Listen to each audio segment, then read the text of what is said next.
यावेळी बातमी कळली, काय पहिली प्रतिक्रिया आहे काय? तर म्हणजे अतिशय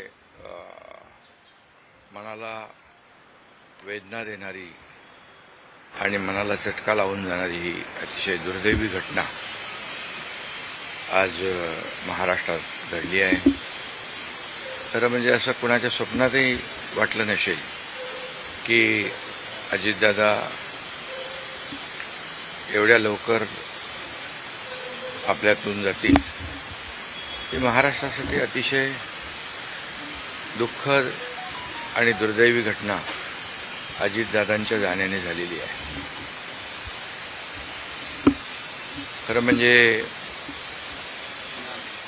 अजितदादा गेले अनेक वर्ष या महाराष्ट्राच्या राजकारणात नेतृत्व करत होते आणि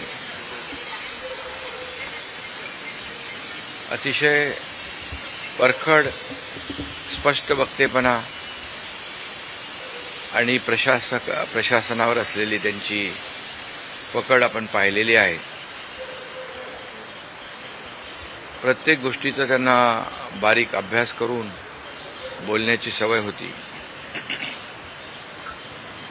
आणि परखड स्पष्ट वक्तेपणा, निर्भीड, रोखठोक बोलणारे असले तरीसुद्धा त्याला चूक म्हणणारे असले तरीसुद्धा अतिशय मनाने ते निर्मळ होते. याचा अनुभव मी स्वतः घेतलेला आहे. त्यांच्यासोबत मी मंत्रिमंडळात देखील काम केलं. मी मुख्यमंत्री असताना त्यांनी उपमुख्यमंत्री म्हणून देखील काम केलं आणि जेव्हा मुख्यमंत्री मी असताना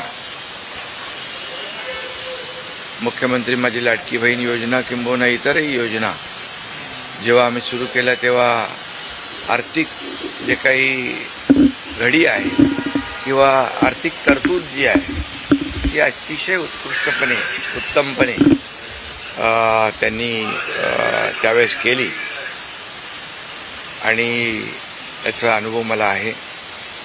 आणि एकदा करायचं ठरवलं की ते अजितदादा करायचेच. करतो, बघतो, पाहतो असे शब्द त्यांच्या डिक्शनरीत नव्हते.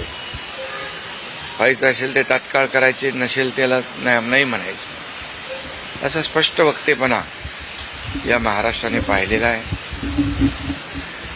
मी असेन, मुख्यमंत्री देवेंद्रजी असतील, अजितदादा असतील, आम्ही टीम म्हणून काम केलं, टीम म्हणून काम करतो.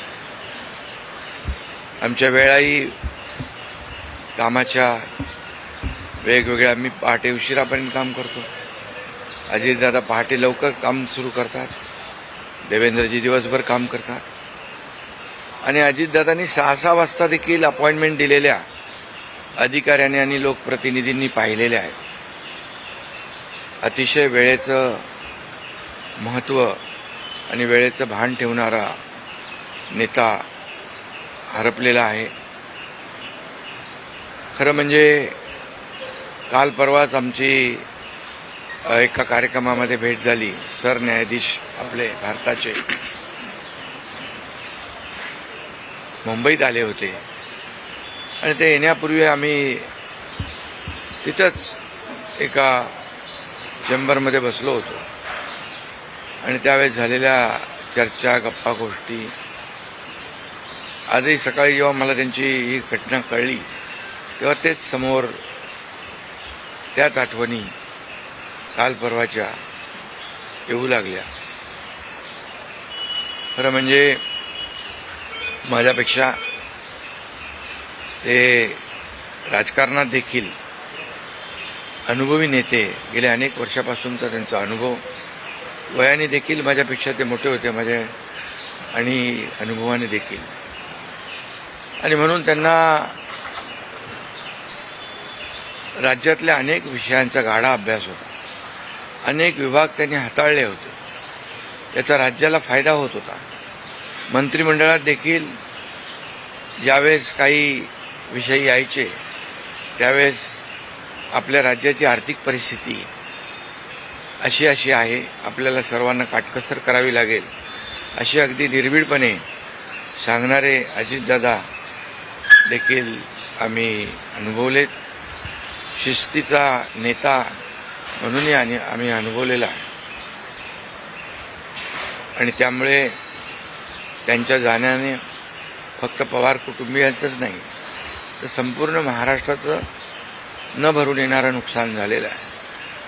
आणि माझ्यापेक्षा वयाने मोठे असल्यामुळे एक जी काय आमची गेल्या अनेक वर्षापासूनची जवळीक निर्माण झाली होती, त्यामुळे राजकारणातले आम्ही तिघजण एक टीम म्हणून काम करत असलो तरीसुद्धा एक मोठा भाऊ हरपल्याची गेल्याची भावना देखील दुःख देखील माझ्या मनामध्ये आहे.